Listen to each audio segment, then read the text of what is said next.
बहुत पुरानी बात है। 7 समुंदर पार एक खूबसूरत राज्य था, जहाँ के राजा और रानी अत्यंत दयालु थे। राजा और रानी के 7 बेटे थे।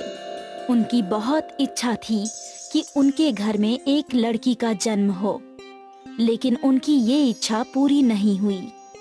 एक रात जब राजा और रानी खाना खाने के बाद नदी के किनारे टहल रहे थे, तो उन्हें नदी में एक टोकरी आती दिखाई दी।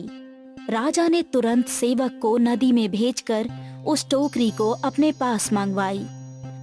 पूरे राज्य में उत्सव का ऐलान कर दिया। इस लड़की को हम अपनी बेटी की तरह पालेंगे।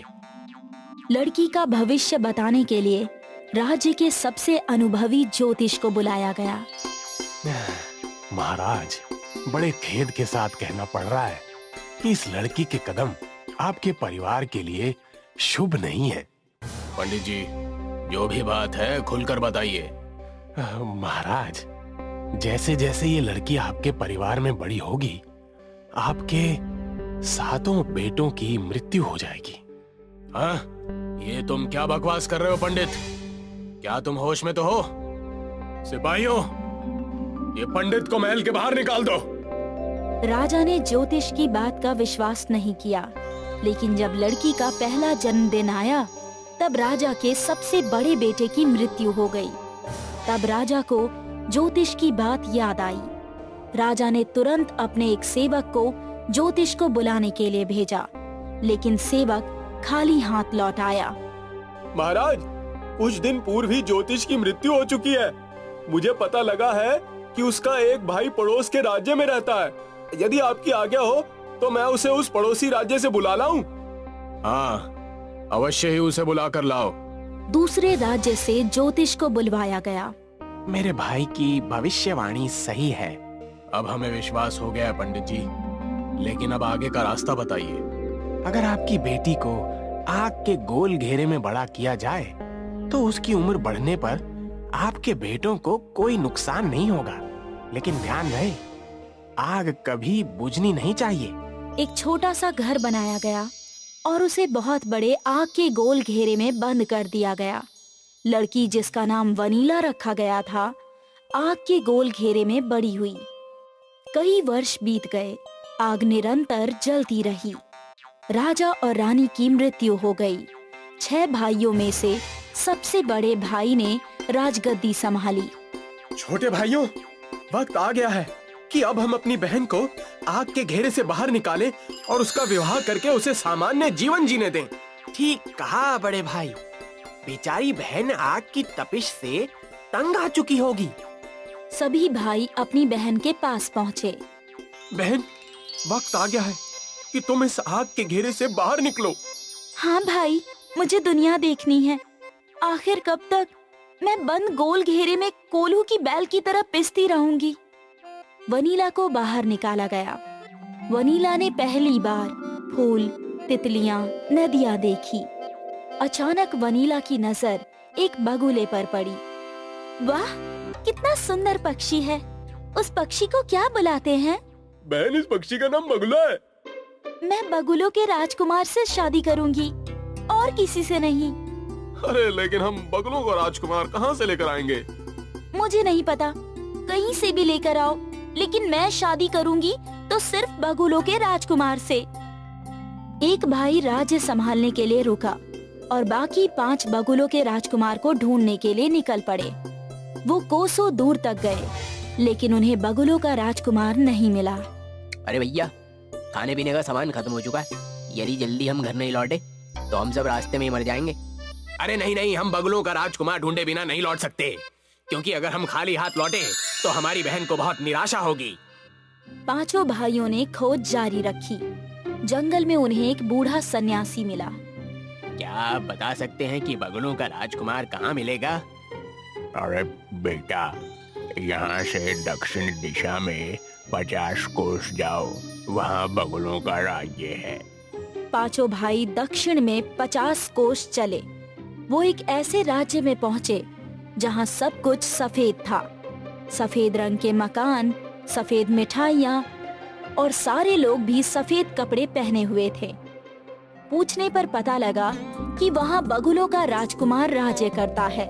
पांचों भाई राजमहल पहुँचे और बगुलों के राजकुमार को अपनी समस्या बताई। अरे राजकुमार जी, आप हमारी बहन से शादी कर लीजिए, वरना वो जीवन भर कुमारी रहेगी। मैं तुम्हारी परेशानी समझ सकता हूँ, लेकिन मैं किसी मूर्ख लड़की से शादी नहीं करना चाहता।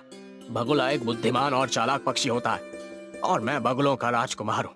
इसलिए तुम्हारी बहन को साबित करना होगा कि वो बुद्धिमान है, तभी मेरा और उसका विवाह संभव होगा।